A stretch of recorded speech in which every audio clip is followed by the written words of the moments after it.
Hello everyone, welcome back to our channel. ఈరోజు మనము simple circular కర్వ్లో ఉండే డిఫరెంట్ పార్ట్స్ని ఏమంటారో నేర్చుకుందాము.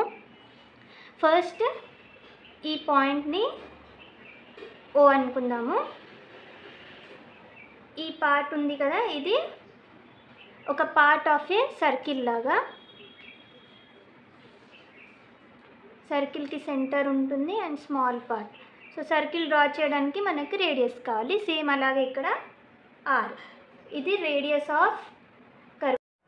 ఈ టూ లైన్స్ ఈ ఆర్క్ని 2 పాయింట్స్ దగ్గర టచ్ చేస్తూ వెళ్తాయి.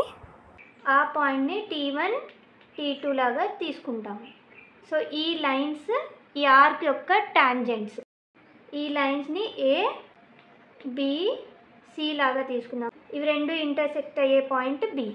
T1 నుంచి B, ఈ టాంజెంట్ని back tangent or rear tangent అని అంటారు. నెక్స్ట్ ఈ టాంజెంట్ని ఫార్వర్డ్ టాంజెంట్ అంటారు. సో ఈ రెండు టాంజెంట్స్ జాయిన్ అయిన దగ్గర ఒక యాంగిల్ వస్తుంది. ఆ యాంగిల్ని డిఫ్లెక్షన్ యాంగిల్ అని అంటారు. ఇవి రెండు సేమ్ ఉంటుంది యాంగిల్స్. ఇక్కడ 20 ఉంటే ఇక్కడ 20 ఉంటుంది, ఇక్కడ 30 degrees ఉంటే ఇక్కడ కూడా 30 degrees ఉంటుంది. అండ్ ఈ లైన్, ఇది పర్పెండిక్యులర్ లైన్, ఇది T1 T2ని ఈక్వల్గా డివైడ్ చేస్తుంది అండ్ ఈ యాంగిల్ని కూడా ఈక్వల్ పార్ట్స్గా డివైడ్ చేస్తుంది.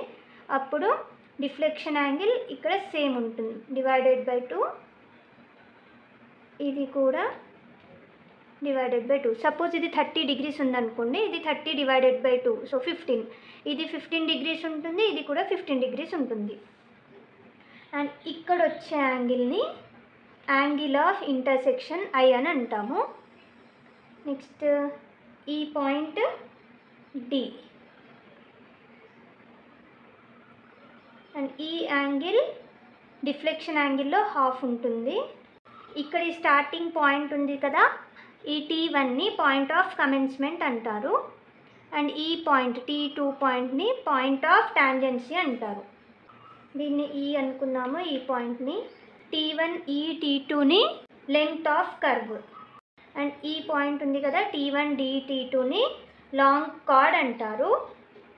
అండ్ D E1ని mid ordinate or versed sine of the curve అని అంటాము. BEని apex distance or external distance అంటారు. Thank you so much for watching.